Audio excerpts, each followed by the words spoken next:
Okay, so welcome everyone again to our second time having Martina and the Alzheimer's Disease Prevention Organization. This time we're going to be talking about the importance of B vitamins and brain health. So this is critical for an education brand, why we're doing sessions on brain health. It's all about education. It's keeping your mind healthy, active, not only through learning and expanding your learning, which you can do on our platform, but also through diet, through lifestyle. And this is why we're really keen to be supporting Martina through these. So if we can get the next slide quickly. Okay.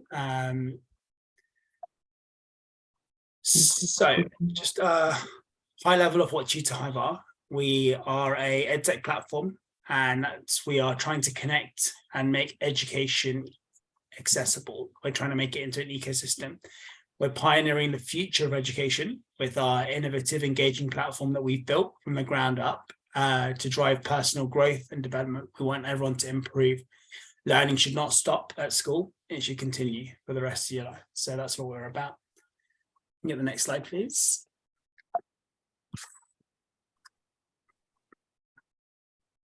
So what we are and what Tutor Hive is a tuition hub that connects curious self-learners like yourselves with passionate and driven experts like Martina, who have gone through countless hours of education, studied in MSc, and is keen to share her knowledge with everyone. So we're really fortunate to have her. And what we're doing is we're making learning and academic and non-academic subjects accessible, instant and enjoyable. So next slide, please. The final bit is about how we see the problems and the solutions. So we are driving a few things, and I won't go through all of them, but they are, first of all, making sure that you can find the right tutor that agrees and is able to teach you. That's based on personality, your hobbies, your interests, your skills, your learning style, and finding the right tutor who can teach that. And finally, we're bringing that into group lessons. We want to share not only the cost, but share the pleasure of education with our peers. We're making the platform accessible, super easy to find a tutor who's teaching you a subject you're looking to upskill in and learn in. And what we're doing is we're bringing that through to you on the Tutor Hive backend and the Tutor Hive platform. So next slide, please. I think that should be us ready to start. So I'll hand it over to Martina. Thank you very much again, Martina. And the floor is yours. Just before we do start, sorry, please remember the chat function should be enabled. So you should be able to send a message in the chat and ask any questions throughout the webinar. I think everybody's on mute, probably. Yes. So everyone will stay on mute. But if you have any questions, please put them in the chat and we'll get to them at the end. Okay, and thank you, Rishi. So I'll kick off now. Good evening, and thank you very much for joining. So I think the first slide is really just a quick intro slide about me. So I've had a disease that essentially impaired my brain function, and that really is the basis for my passion for the project that I'm running now, and of course for webinars like this, teaching people how to ensure that their brain health is maintained and possibly even improved over time, and especially in the long run, so that Alzheimer's does not actually manifest itself later in life. So the structure of this webinar will be similar to last time, if you were here. So first of all, we'll recap real quick on the high level Alzheimer's risks and what the disease is all about. And then we'll dive into the B vitamins. So very much B vitamins in the context of brain health, Alzheimer's prevention. So B vitamins have a role in overall health. So I'll share a few really beautiful little drawings with you that I'm sure you love. Then we go into more detail about the 8 B vitamins, very specifically the symptoms, the brain symptoms of deficiency, the risk factors for deficiency, and the food sources of that. So you can very much amend your diet if you feel that might be applicable to you. And really thoughts on supplementation. I think there are a few vitamins that are very much discussed a lot, where people may be supplementing without much structure. So I'll share a little bit my thoughts about what may actually make a lot of sense. And as always, I'll talk about my project and also the further resources that I think might be incredibly interesting for you to read further about Alzheimer's prevention, brain health, and food in this context. Right, so to the first point, the Alzheimer's risk factors. So really to recap a little bit, Alzheimer's is an incredibly complex disease, and the risk factors are incredibly complex. You may have heard about certain genetic variants that increase the risk. And of course, age is the main risk factor, because of course, a person has had enough time to accumulate risks or factors that just essentially lead up to the manifestation of the two biomarkers of Alzheimer's. And the two biomarkers, just to remind you, are amyloid beta and tau. And I just mention them just so that you can tie it back to whenever you read in by now mass media, there's talk about Alzheimer's, and there's just casually talk about amyloid beta and tau. So just so that you know, these are the two biomarkers that manifest in the brain that will be visible on a brain scan if and when a person has manifested Alzheimer's. So here on the left-hand side, in the green box, you'll see the various risk factors. There are some genes mentioned. The ones primarily mentioned there are really for early onset, which is a tiny, tiny, tiny fraction of Alzheimer's cases.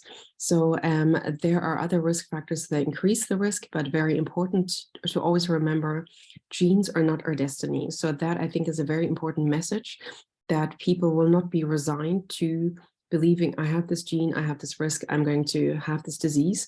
You won't. You can impact gene expression with food and lifestyle. So this is really the whole game we're playing here. I think a very important part of the risk factors on this green square is really in the bottom right corner, the yellow circles. And these are really the famous diseases of civilization. So obesity, hypertension, the cardiovascular diseases, and diabetes too. So everything very much interlinked, not necessarily causally, but very highly correlated. And these diseases are huge risk factors for Alzheimer's, and these diseases can be addressed, reversed, stopped early on. So, and that again with food and lifestyle. So really the green box is all about giving you an idea of how complex the risk factors are, how complex that disease really is.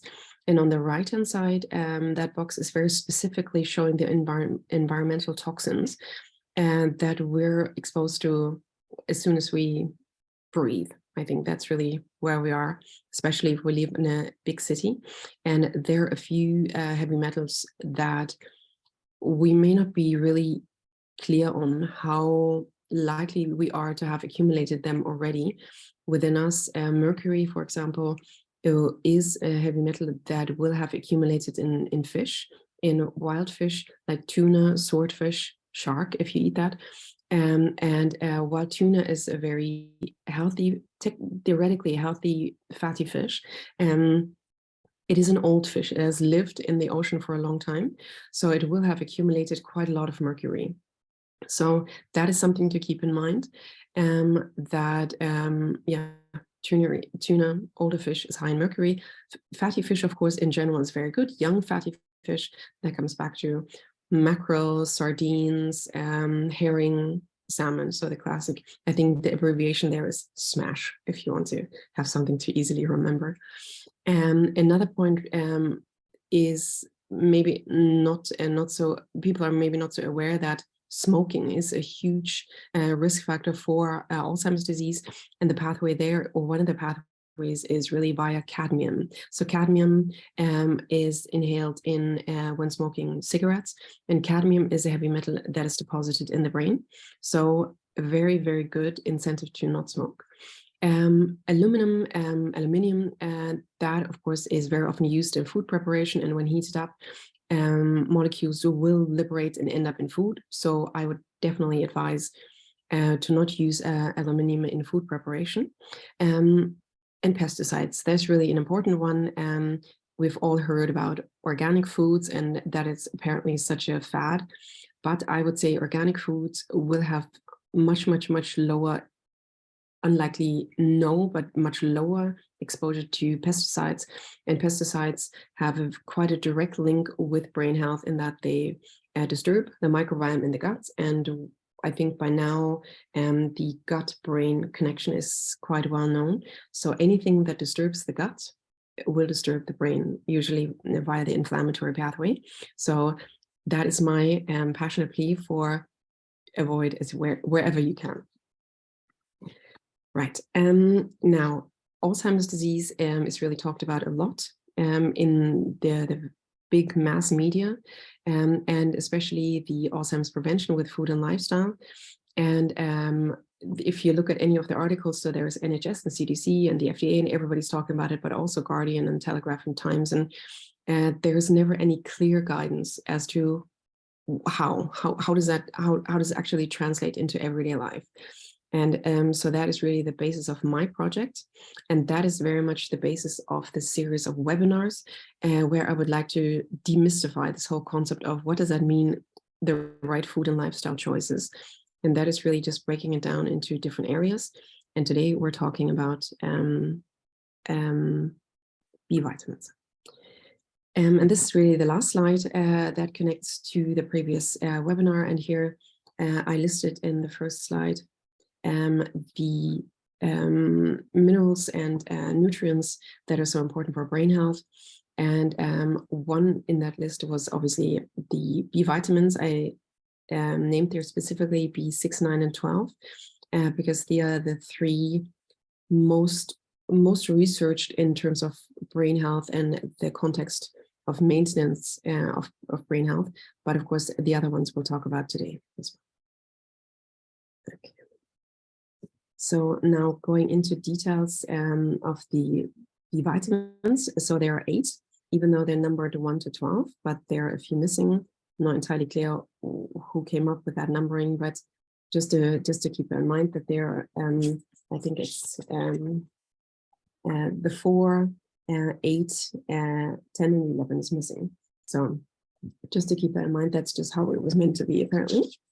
And here, this is really a high-level summary, just so that you've seen all the technical names for it, and also high-level what they actually do.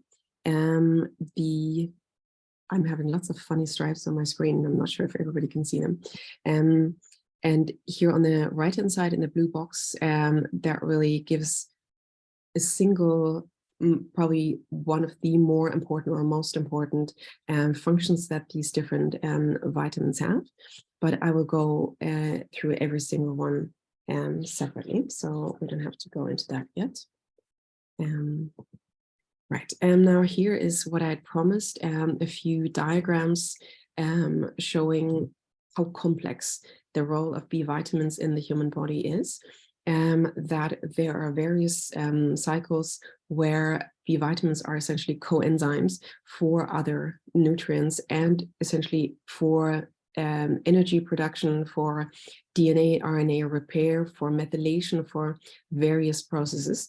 So I'm really only showing you this just so that you've seen it. And here on the bottom left, I'm quoting a paper where I took this from, and I have it at the end of the presentation as well, in the further resources. I think if any of you want to read up on it a bit more, that's a great paper. It's a review paper on entirely about B vitamins and their function in brain health. So I'll let you stare at this a little bit longer. No, I don't. Right, so really high level, the roles of B vitamin in overall health are, as mentioned, energy production, DNA, RNA repair. Repair in the sense that if we are exposed to any sort of toxin, radioactivity, whatever it may be, that injures or perturbs our DNA, we want to either have it repaired back to its original structure, original function, or we want to have it recognized as something that is not functional anymore and excreted by the body. So we do not want to have DNA that is not fully functional anymore, that is still active in the cell, because of course that is the basis of disease. So B vitamins are very important in the DNA repair. Also very important in the process of methylation. That is possibly a term that is not so widely known. That is the process of adding one methyl group to another molecule. I am not an expert on methylation. All I can say is that with sufficient B vitamins, the process of methylation is widely supported, and that is in consequence responsible for balancing mood, for hormonal balance, for sleep, for various different functions in the body. So methylation as such is not a function, but that's a process. And I'm looking forward to your questions on that, by the way. And also very important for synthesis of essentially neurotransmitters. So essentially the transmission of signals in the brain or between different parts of the body via intracell communication. Now, B vitamins are an interesting group in that they are a very heterogeneous group, so very different ones. So they don't have any similarity in terms of chemical structure, but in terms of their function. So they are essentially coenzymes. So meaning they're supporting some other function to work. So if you will, they're support staff for other nutrients and functions to work. The one thing that they all have in common is they're water soluble. And that simply means that in terms of absorption, that they are not stored in the liver like the fat soluble ones, like ADK, I want to say. They are the water soluble ones, and they have a different profile in terms of toxicity, less likely to be toxic, but any intake of substances needs to be very measured, very considered, because everything is dose dependent, whether it is friend or foe. Right, so now we'll start very specifically on the 3 B vitamins that you may have heard talked about in the context of brain health, and that is B6, B9, and B12. And they have been widely researched, and they are very clearly highly correlated with brain health, and deficiency in either one of them separately, but also together, is very much causal for diminished brain function. And here I'm just mentioning the homocysteine hypothesis. You may have heard your doctor talk about homocysteine, that is essentially an amino acid that may accumulate in the blood if, in terms of brain health context, if there is a B6, 9, and 12 deficiency, and homocysteine is not being metabolized as it should be, removed from the bloodstream as it should be. And so with too high homocysteine, there's increased oxidative stress, less methylation than there should be, DNA damage, and neurotoxicity. So the clear proponents of Alzheimer's disease that we want to avoid. But we're talking about all B vitamins here in this webinar. So not just the 3, but I just wanted to link that back to what you may have heard about before about these 3. And they are very important, but I would probably say all 8 are important. Okay. Now coming to the first one, B vitamin, thiamine. You will see in terms of deficiency, there is quite a pattern that deficiency in any of the vitamins, that is quite severe deficiency, but still deficiency leading to irritability, anxiety, depression. So all these mood disorders. So that is something very much to keep in mind, considering that any anxiety and depression is so incredibly ubiquitous in this world. So that, in my mind, so many diseases really come back to food deficiency or excess of foods that we cannot actually metabolize well. Now, on the right-hand side, I'm listing the food sources for every B vitamin. I've listed all the ones, but I've crossed out the ones that I think are problematic, specifically in a brain context. and that is the ones that contain gluten, and the ones that are high GI, so that have a high glycemic index that will trigger a quite extreme blood glucose response postprandial, so after you've eaten them, or if they contain casein, which is one of the proteins in dairy, which again is highly inflammatory for the brain. So in terms of food sources here, I would say, I mean, green leafy vegetables, that is, you can never go wrong with that, for sure. Offals, so anything like liver, kidneys, and so on, is very nutritious, but of course it's a bit of an acquired taste. But if you like it, if you can tolerate it, that is very highly recommended. And pork and eggs, so very animal heavy, if you will. The potatoes I've crossed out here, while they do have some nutrients and are high in vitamin C, they also have a very strong glucose response, and I definitely want to make sure that potatoes and French fries are not being considered the same thing. Just mentioning that. I'm giving you lots of bad news. All right, coming to the next one, B2, riboflavin. That one is very much about fatigue, being very, very tired, being brain tired, if that makes any sense. And in extreme cases, personality change. I think these extreme cases are quite rare. And the risk factors for deficiency are really primarily driven by inherited malabsorption. So B2 is rarely talked about as a specific supplementation or a specific nutrient to look out for.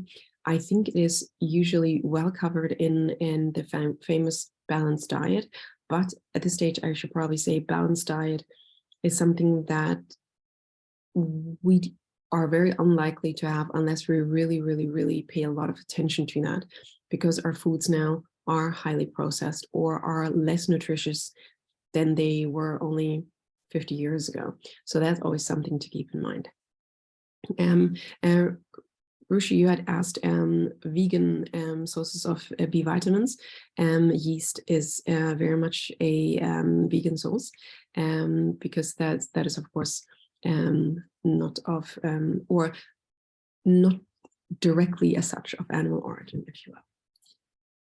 Right, so B2, as you can see, is not necessarily a great focus in this context, but never to forget any of them. I think it's important to have them all in mind.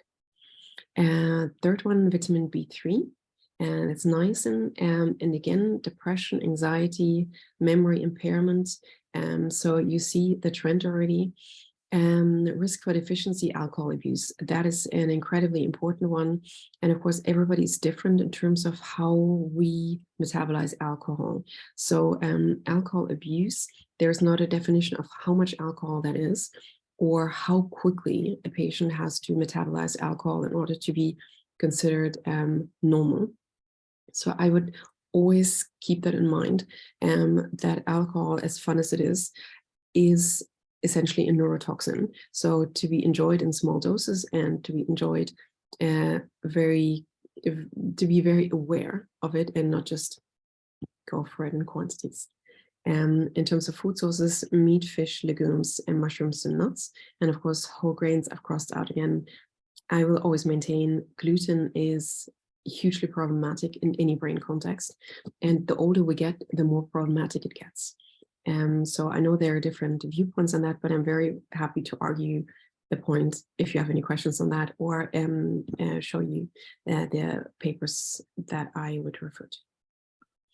And the next one, B5, so that's pantothenic acid, if only I could pronounce them.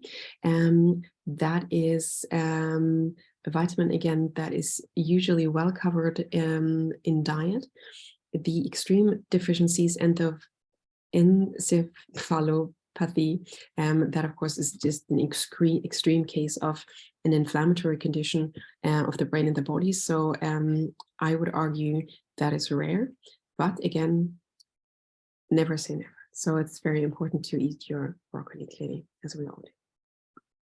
vitamin B6. So that's one of the three that has been focused on in terms of brain context, brain health. So B6, B9, B12. And B6 is, again, the deficiencies are, or the signs of deficiencies in the brain are irritability, depression, anxiety, and cognitive decline and dementia. So that is really why it is so important to focus on these three to really avoid that from happening. And this one, I want to point out something very specifically here on the bottom left. You see I highlighted contraceptive medications as a risk factor for deficiency. And I'm quite sure that no female is ever being told that when she's prescribed contraceptive medication, that is a very considerable risk factor for B6 deficiency. So anyone who is affected by or who is on this medication should be very conscious of that, and possibly supplement, have a chat with your nutritionist, with your doctor, because I think that is an incredibly important thing to keep in mind. The food sources, meat, fish, legumes, nuts, and yeast.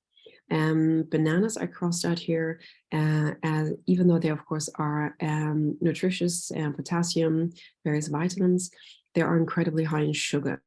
So unless you are an incredibly manually hard-working person, or you're training incredibly hard at the gym, that may simply be too much energy in terms of too much sugar, and that may likely spike your blood glucose, and that's definitely something that we don't want, because blood glucose spikes, glucose variations, are a risk factor for insulin resistance, and that is a precursor to diabetes too, and that is something we definitely want to avoid. I assume the patterns on the screen are just to make it pretty. Okay. I am going to continue now with B7. So that's biotin. That is possibly a word that you may have heard in very much in the beauty context, hair, nails, and so on. So B7 is definitely important for connective tissue, for hair and nails, and the lines. But a deficiency, again, depression, lethargy, in the extreme cases, seizures.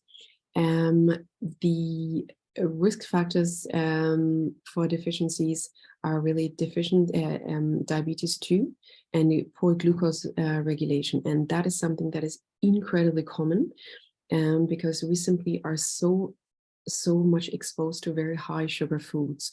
Whatever it is, may contain huge amounts of sugar that we don't even expect it, being that, I know, ketchup and baked beans and all these things. So we all are at risk of poor glucose regulation, and with that insulin resistance and the road towards that. So I just want to highlight in this context, watch your sugar intake, be clear on where all the sugar actually is, and avoid it where you can, really to reduce that risk of then having so many consequences, being that then B7 deficiency on the basis of that, but of course in a whole entirely separate pathway, diabetes 2 is a risk factor for Alzheimer's disease. On the food sources, the usual, if you will, leafy green vegetables, that is something that I can very much recommend. And sardines, I think sardines are probably not the most popular fish, but they are also incredibly nutritious, and they're incredibly young, so they have a very low accumulation of heavy metals and other toxins. So that is definitely a very good little snack to have, very handy little snack to have. Okay. And of course, I crossed out cheese. Cheese in itself is quite low in the protein. So cheese is, depending on which cheese it is very high in fat.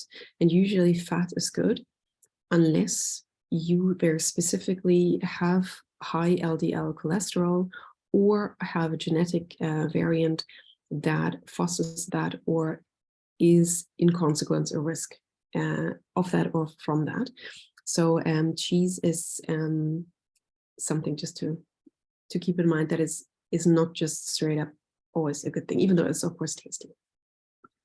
Okay, Now to the next one, B9, folate. Sometimes you will see folic acid. So folate is the natural form of B9. Folic acid is the form in supplementation. There again, you will see B9 deficiency might manifest in cognitive impairment and decline of cognition and dementia.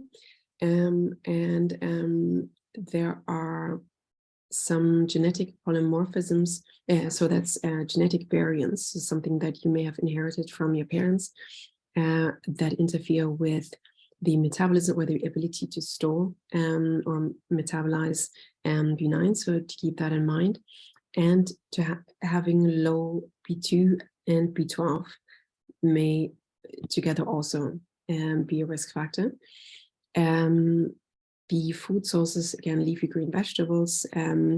There I have put the word oranges in cursive because I guess any tropical fruit these days, or by now over the last few decades, has been turned into an incredibly high sugar food, which is so much higher in sugar than it was 30, 40 years ago. So while eating a whole orange is very nutritious, very high in vitamin C, high in fiber, having orange juice is, while it has the same nutrients, it has a different molecular structure. And with that, orange juice hits the bloodstream in terms of glucose response so much quicker than eating a whole orange. So just to keep that in mind, that juice will always hit you quite badly in terms of the glucose response, and with that, the road to the risk factors around insulin resistance. So now to the last one, vitamin B12, cobalamin. So there are different types of vitamin B12. There is the methylcobalamin, which is usually considered the best tolerated one in form of a supplement, but they all behave slightly differently in terms of some foster sleep and some disturb sleep. So just to keep that in mind, if you decide to supplement with B12, that the time of day or in terms of relative to your sleep time is very important, but that's really just a side note in terms of supplements. And the deficiency for B12 is quite drastic. If B12 deficiency is extreme, behavioral changes, psychosis, and cognitive impairment and dementia again. So B12 is one of the three, being 6, 9, and 12. And that is very relevant in the context of dementia prevention. Food sources, again, are entirely animal product food sources. And I think that comes back to the question, Rishi, of how do vegans, vegetarians get enough B vitamins? And there the answer would be very specifically B12 in yeast. That can be used as a seasoning for food. So that is a very convenient form, or otherwise supplementation. So, and very important that I should probably mention here that with an advancing age, the ability to absorb vitamin B12 from food is diminishing. So you may have heard older people are having B12 injections, maybe not just older, anyone who has a certain genetic variant, and that can be incredibly helpful, especially people that cannot tolerate oral supplementation because they simply cannot absorb it. So a B12 injection may be helpful, but again, and that already fits into the supplementation chapter. So here I've put together a bit of an overview of the foods that are known to be very high in the several B vitamins.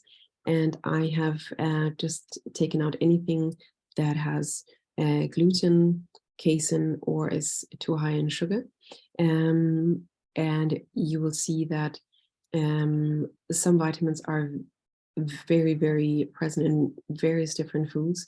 And you will see B12 is really only present in animal products. This presentation will be available, I think, on YouTube. So you can either look it up there, or I'm sure we can provide you with the presentation if you would like that. So I've already touched upon supplementation a little bit, but I'll just recap here. So I think overall, it makes a lot of sense to have, and that is my personal view. So please don't just do it because I said it, but just use it as inspiration to think about and research, and possibly ask people that you very specifically trust in this context, what they would advise you to do. So I personally think that a high quality B vitamin complex makes a lot of sense to really support all the mechanisms that we had talked about that the B vitamins cover, so energy and mood stabilization and methylation and DNA repair and so on. Another one that is, of course, talked about a lot is the B12 deficiency, especially in the vegan or vegetarian context. There, I would say the best way is really to either supplement, if you can tolerate it, oral supplementation, or with a B12 injection, or otherwise, to have it as this seasoning on your food. The big risk is really a certain genetic variant, the MTHFR. That is quite common, and that is quite ubiquitous, and therefore it makes sense to have a good idea about where one's B12 levels are. A very interesting indication of B12 deficiency are really two symptoms that you will notice yourself, and that is something that seems so incredibly random. On the one hand, it is clumsiness, so you may notice lots of bruises on yourself, on your shins, from simply bumping into stuff. So that's one thing that will likely be very drastically alleviated with a B12 supplementation, but also the so-called canker sores. And these are essentially small sores on the inside of your mouth, and that feels a little bit like as if you have accidentally bitten on your cheek. And these sores don't appear because you've bitten there, but it feels like it and it looks like it. So if you by any chance notice there are those sores appearing on the inside of your mouth, that might be a strong indication that you are with B12 deficiency. Deficient. Another specific vitamin that you will have heard about, that pregnant women are being advised to take folic acid. So that's the supplementation form of folate. So that, I think, is very highly linked to a certain fetal malformation that can be avoided with sufficient folic acid intake. And what I would definitely suggest is if you have any suspicion of deficiency, or if any of these items that are listed in the brain symptoms of deficiency, if they seem familiar, or if you see a pattern there with yourself, have a B vitamin test done with a functional medicine doctor. So functional medicine is really looking at the much more individual data of you, or the individual markers of you as an individual patient, as opposed to going for a test where the result is really only it's normal, it's fine. And normal is quite a wide range that is really usually just above deficient and just below toxic. But our individual optimal is somewhere in between there, and that can be quite a wide range. So I would say if you have any suspicions, the most sensible thing may be to see a functional medicine doctor and ask for this very specific, much more granular vitamin B test that doesn't just say it's fine, it's normal. And now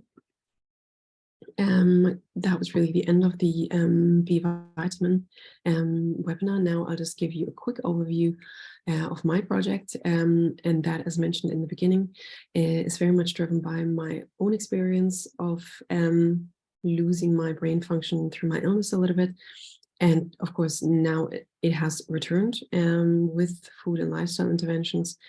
And the project is very much taking away this overwhelm that people may read in the papers. Alzheimer's disease is preventable with food and lifestyle, but there is no clear guidance as to how that's actually done. And my project is an algorithmic tool that will give the user tailored guidance based on their very specific risk markers from their user profile that they signed up with. And so they will know what to do, what to address.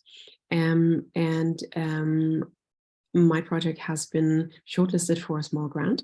So I'm still hunting for votes. So if you could be so kind and vote for my for me in this grant, if you go to my Instagram, hashtag Let's Make AD History, you will get to my Instagram. Please connect with me, and there I will keep you in the loop on latest updates, on new webinars, on anything and everything. And in my link tree, there is the link to voting for me or the project to receive the grant. Here I mentioned my email address, but of course you can contact me through TutorHive if you have any questions or if you would like to know more. And now the last one, the further resources is mentioned. There are a number of really good books in the context of Alzheimer's prevention with food and lifestyle, maintenance of brain health. So my absolute favorite book is The End of Alzheimer's by Dale Bredesen. The Grain Brain is less focused on Alzheimer's, but very much focused on brain health and very much talking about gluten and the problem of gluten in the brain health context by David Perlmutter. And the third book I would highly recommend, especially for a female listeners, The XX Brain by Lisa Mosconi. She is a neurologist who is very much researching the female brain versus the male brain. So female and male brain are organically the same, but functionally very different, because females, of course, have hormonal changes, not only in their reproductive years, but then with menopause, the drop in estrogen is a huge risk for Alzheimer's in itself. So I think it is a very good thing for any female listener to be very clear on the risks to the female brain. There are a number of podcasts. I just listed my favorites here, the Huberman Lab and the Genius Life, but there are endless podcasts by now of incredibly interesting people. And here at the bottom, I just mentioned that paper that I drew a lot of information from, the B vitamins and the brain mechanisms, dose and deficient efficacy. And you can find that paper on pubmed.gov. And that is this global database of peer-reviewed papers. So there you will find anything and everything that you're interested in terms of anything, really anything scientific you will find there. But that paper you'll find there as well. And that really concludes my part. And any questions you have, please just type them into the chat box. I'm just seeing there already a few. So, awesome. Thank you, Martina. That was really helpful. Thank you. We actually have got a couple of questions. And the first one is, what about gluten makes it problematic for the brain?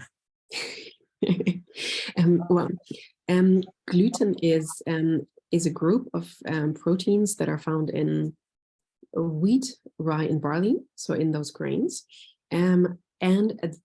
Gluten is used in the processed food industry very much as a substance to keep the texture of processed foods together. So that's why it's everywhere. So first of all, we're exposed to it in large amounts, and the gluten that we are now exposed to is it much larger, and the very specific problem of gluten and the brain is really that if you visualize the glutinous protein, so that's a whole group of proteins, but if you just visualize gluten as a protein, and if you visualize that as a tiny little knife, so if you ingest that, and you might be able to tolerate one, But if you have that lots and lots and lots and lots of times every day, lots and lots, it will stress your gut. It will injure your gut. And any injury is essentially responded with inflammation. And anything and everything we have in the gut will travel very quickly to the brain. So an inflammation in the gut is an inflammation in the brain. So I think there's a lot of talk about people that don't have celiacs or don't have Crohn's, they don't have to worry about gluten. I would argue that we know if something is not right for us. So when people talk about they have this famous bloating, they feel a bit funny, they feel a bit foggy. All these indicators are messages that your body is giving you that something isn't quite right. And that is our classic responses to gluten. So if there is autoimmunity somewhere in your family, or if you have autoimmunity anywhere on your body, in your body, being that eczema, psoriasis, or the more extreme versions, lupus, whatever it may be, arthritis, that is autoimmunity, and autoimmunity is not just correlated, it's causally connected with gluten ingestion. So if you have autoimmunity, I would definitely suggest to avoid gluten, simply to avoid additional inflammation. But for anyone, listen to yourself. If something feels funny, it is funny. So yeah, it's the long-winded response. That's really interesting, because over the last few years, you've seen more and more people in my own friends group who are finding themselves having tolerances to gluten.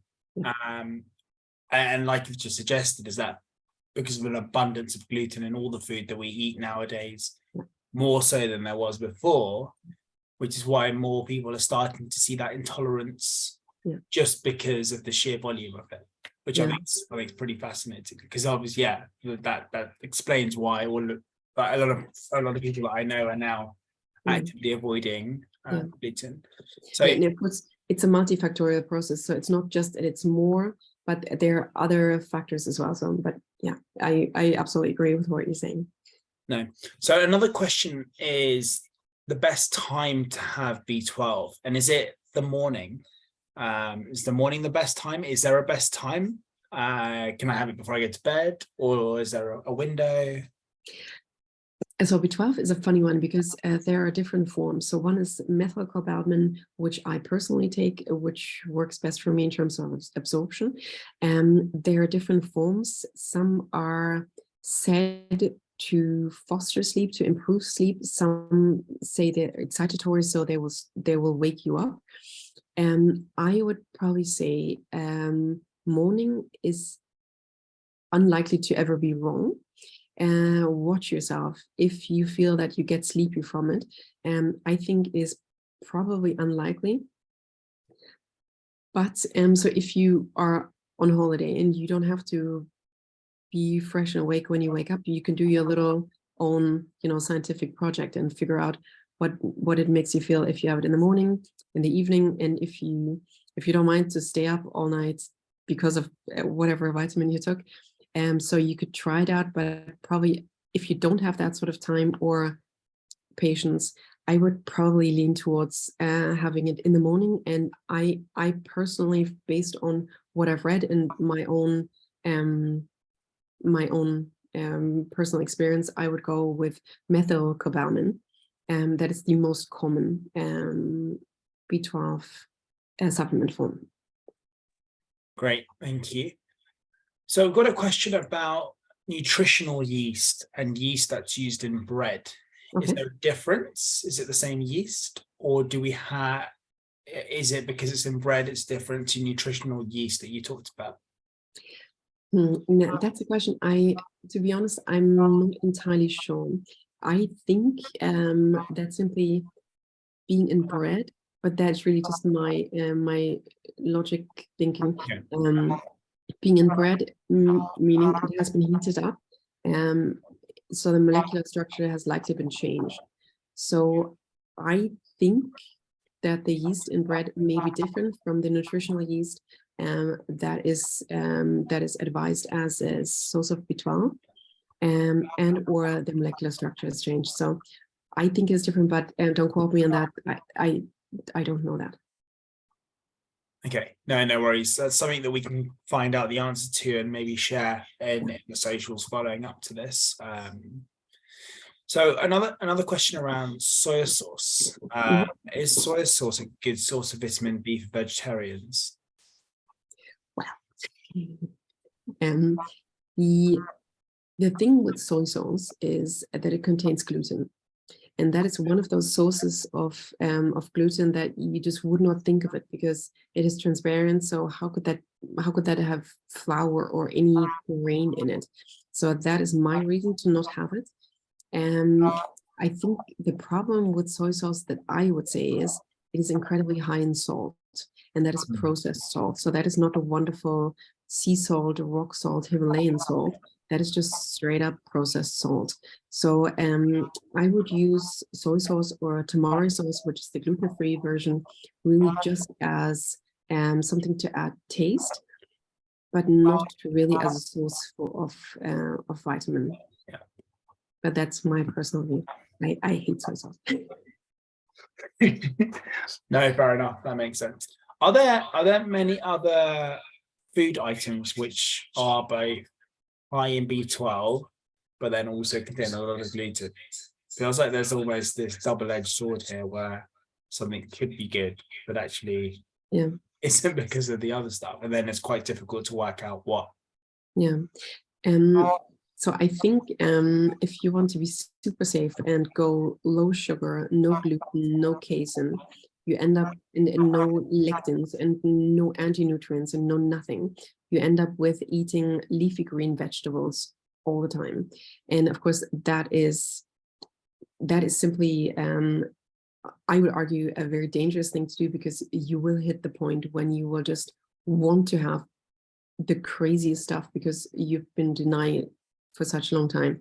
So I would always go with the 80-20 approach of every now and then to have a treat of something that you know is possibly not so great, but unless it makes you feel very distinctly very bad, have it, enjoy it, and if you feel something has a very positive aspect to it with potentially also negative aspect to it, always weigh that up. So I think going with a very black and white rule is quite hard, and it's quite hard to maintain. So in my mind, the most important thing is really to have a nutrition that is sustainable rather than something that is extreme and that is just not sustainable, and then you will go completely all out on junk food and stuff, and that is of course the opposite of what we're trying to do. No, that makes sense. With regards to yeast, Marmite is made from yeast.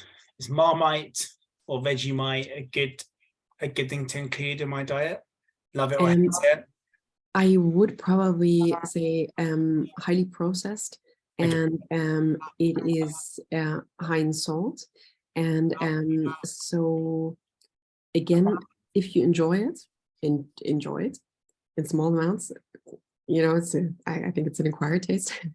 But for the B12 as a source of B12, I would go with there are some essentially products that come in little tubes that you can use, very similar to Parmesan, that you would tip on your pasta, and it has a bit of a cheesy taste to it, and that is yeast with a little bit of herbs and stuff, and that is, I think, a very healthy source of nutritional yeast, and it's very tasty as well. So that is something to look for in the store rather than just going for the Marmite.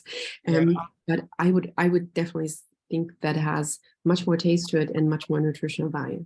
Okay, no, great, thank you. And so with vitamin supplements and adding to your diet, because obviously it's quite difficult to manage your vitamins coming in unless you're tracking it, and so a lot of people look towards vitamin supplement pills, tablets form. Now, obviously, first of all, is there a benefit to have it in tablet form over naturally? Obviously, I know I get this processed, but also, is there any risk of overdosing from ingesting these? Can I have too much of a vitamin? I think I would always favor natural food sources over supplementation. So that I think is the golden rule. But of course, you have much less control. You don't know how much B6 is in that broccoli.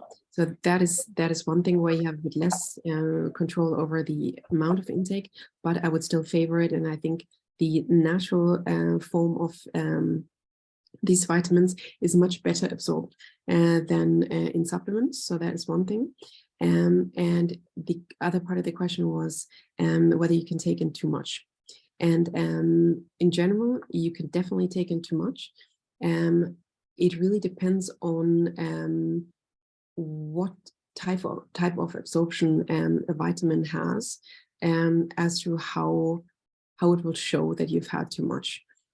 So if it is a fat soluble vitamin like A, D, K, I think these three, they are stored in the liver, and you may then, so they're actually stored in the liver, and there are potential toxic responses that would really only show up once the levels are extreme.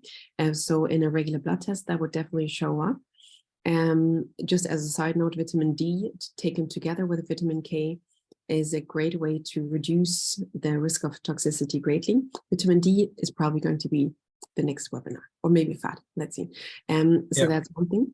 The B vitamins, C, E, I think as well, are water soluble. So that means if the body has already had enough, so there are no more vacant spaces in the cells that would require that vitamin as a cofactor or as a factor, they are excreted. And with vitamin C, there can be, if one goes incredibly over the top, there can be very uncomfortable gastrointestinal symptoms. With B vitamins, it can change the color of urine, but that is not sense of toxicity. That is really the body just excreting what it doesn't need. So I would say with B vitamins, or with anything, there is really on the way outlier end of the scale. There, with anything, there's the risk of toxicity. But I would argue with water-soluble vitamins, that risk will unlikely manifest in something other than discomfort or gastrointestinal discomfort, or but not the end of the world. Fine. Perfect, thank you. If anyone's got any more questions, please add them into the chat. I've also pasted the link for the Marshall's commercial grant funding opportunity. So I'd really appreciate if anyone is able to vote for the Let's Make AD project, the winner for that. I think it's super easy, just a couple of clicks, and would really appreciate that. One question for myself and a request maybe for the next webinar would be, okay, it's quite difficult to build a meal plan or to plan what I should eat, being mindful of all the different vitamins and also being vegetarian and things that I could really need to make sure I'm including. So, and obviously there's individual items that you talk about in the webinar. What would be incredible is to almost have a meal plan view of, okay, this is what a meal should look like. It should and maybe one meat variant, one fish, and one that's vegetarian would be great. Okay, interesting. Yeah, I can definitely do that. And as mentioned, I think the two topics that I've been thinking about are really vitamin D in the context of brain health and immunity, and the other thing is fat. So fat intake that is being talked about so much in terms of the keto diet, and then of course people that are low fat, and then this whole cholesterol scare and everything. So I think that might be then a follow-up. But yeah, the meal plan, that's a very interesting one. Okay. Fantastic. Okay, thank you so much, Martina. Really appreciate the time as ever. Hopefully everyone's learned something, and thank you very much. And we'll see you at the next webinar. We've got Sarita, who is a yoga instructor who trained up in India, who's going to be joining us and delivering a yoga session for everyone on GTive. So That's on the 22nd at 6:30. So that's Tuesday next week. So please dial in. Yeah, and give us a shout if you have any issues or anything. But we'll see you there. Look forward to it. Thank you.